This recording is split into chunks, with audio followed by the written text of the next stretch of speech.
দেখেন দেখেন CC camera. গ্রামের চিপায় চাপায় এমন সিসি ক্যামেরা আছে, সাবধান। হ্যালো।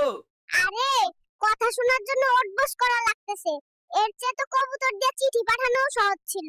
এই ভুম্বল, তোর কি ওইদিকে শালির বাড়ি নাকি? সোজা চল কইলাম, নাইলে কিন্তু লাঠি পিঠের উপরে ভাঙমু। বীজ কিনার সময় কইলো বাম্পার ফলন হইব, এখন তো দেখি আমার টাকাগুলাই জ্বলে গেল। শালার মশা আমার রক্ত খাইয়া আমার এই গান শুনাইতে আসছে, দাঁড়া। ওই ডিমটা কই রাখছিস? ভালোই ভালোই ক, নইলে কিন্তু আজকেই তোরে রোস্ট বানামু। ও ভাই, মাস্টারে আর কত গোসল করাইবা? মরা মানুষ কি আর পানি ছিটাইলে জিন্দা হয়?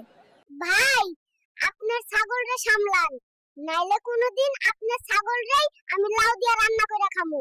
আল্লাহর ঘরে আইসাও চুরি করা লাগে, দোয়া করি আমার স্যান্ডেল পয়রা যেন ওর পায়ে বড় বড় ফোসকা পড়ে। এই রিমোট হল সংসারের অশান্তির মূল, এর চেয়ে তো আগের ওই অ্যান্টেনা ঘুরাই না টিভিই ভালো ছিল। শ্যাম্পু লাগাইলে টিভিতে মাইয়াগো চুল দেখি বাতাসে ওড়ে, আর আমার চুল দেখি খাড়ায় থাকে। সব ধোঁকাবাজি। কিস্তির লোক আইলে কইবা আমি বাড়ি নাই, ঢাকায় গেছি, জমি বেচে আগে কিস্তি দিমু এবার। এই তুই কি আমার সাথে ভাগাভাগি কইরা সংসার চালাইতে আসছিস?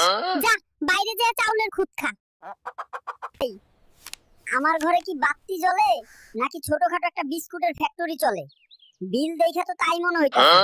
এইসব নাচানাচি কইরা যদি ভাইরাল হওয়া যায়, তাইলে তো আমার মুরগিও এতদিনে সেলিব্রিটি হইয়া যাইতো। আমার মরিচ খাই দিহি, তোদের ঠোঁট আরো লাল হইছে। যা ভাগ, নইলে গুলতি দিয়া একটারও ঠোঁট রাখমু না। বৃষ্টি কি খালি বাইরেই হইতাছে? আমার তো মনে হইতাছে ঘরের ভেতরেই একটা ঝর্ণা বানায়া ফেলাইছি। এইটার নাম যদি পাস্তা হয়, তাইলে তো আমি প্রতিদিন যে ফ্যান ভাত খাই সেইটার নাম বিরিয়ানি। শালা ইঁদুর, তোদের যন্ত্রণায় ঘরে ধান রেখে শান্তি নাই। আমার 6 মাসের ধান খেয়ে সাবার করে দিলি। পেরা নাই চিল, আমার পাড়ায় তো কোনো সমস্যা নাই, আর চিল তো দেখি আসমানে ওড়ে। পোলাটা কি কইলো কিছুই বুঝলাম না। এই মেশিনটা হইলো আমার শাশুড়ির মতো, কখন যে বিগড়ে যাইবো কোনো ঠিক নাই।